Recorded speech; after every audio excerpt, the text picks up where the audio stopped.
See, first thing is कि you diagnose that there is a cardiac arrest. So you have to look, listen, and feel like you watch the patient. First, you observe the patient. That patient is not moving, patient is not breathing. Then you shout at the patient. If patient is not responding, you move the patient. If patient is not responding, then you start a CPR. There is a protocol for CPR.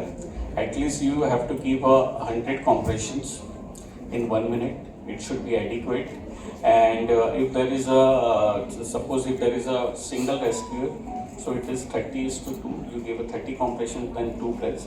There are 2 rescuers, 15:2. So, and continue CPR till the help arrives.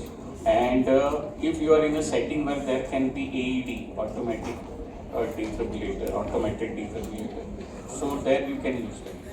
It has got a protocol already built in it. You put a pad and it will detect whenever there is a VFib, it will show. Cardiac arrest के बारे में हमें ये 2 चीज़ समझनी है कि cardiac arrest जब होता है तो CPR का काम क्या है. Why we do CPR. कोई ऑडियंस में से anybody can like to answer why we do CPR. और पहले CPR कैसा होता था पता है आपको? पहले जब नई नई एंजियोग्राफी आई थी, नई जब कार्डियक कैथेटराइजेशन होता था, तो जब डीफिब वगैरह नहीं था, 60s में आया, तो उस टाइम पे जब पेशेंट को कार्डियक अरेस्ट डेवलप होता था, जो एंजियोग्राफी भी डेवलप हुई है वो एक्सीडेंटली डेवलप हुई है.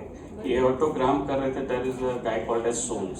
सो वो एओर्टोग्राम कर रहे थे और सडनली कैथेटर सेट हो गया राइट कोरोनरी आर्टरी में, और उन्होंने शूट दिया और RCA दिख गई. सो उनको लगा कि अब पेशेंट को VT-VF डेवलप हो जाएगा क्योंकि हमने कोरोनरी में डाई डाल दिया. So suddenly he took a knife and he was waiting कि अभी अरेस्ट होगा तो मैं कट करके CPR दूंगा. इनिशियली CPR पूरा चेस्ट ओपन करके हार्ट को पंप करते थे इस तरीके से. सो धीरे धीरे नाउ वी हैव इवॉल्व की नहीं. सो मेन पर्पस जो CPR का ये रहता है कि जितने भी सेंट्रल ऑर्गन्स है, ब्रेन है, मेन ब्रेन का परफ्यूजन, किडनी का परफ्यूजन, ये मेंटेन करना है कि आप कॉम्प्रेस करते हो और फिर रिलीव करते हो ताकि ब्रेन को हाइपोक्सिक डैमेज ना पहुंचे. बाकी ऑर्गन्स आपके रिकवर हो जाएंगे, बट एक बार ब्रेन डेड हो गया तो नहीं.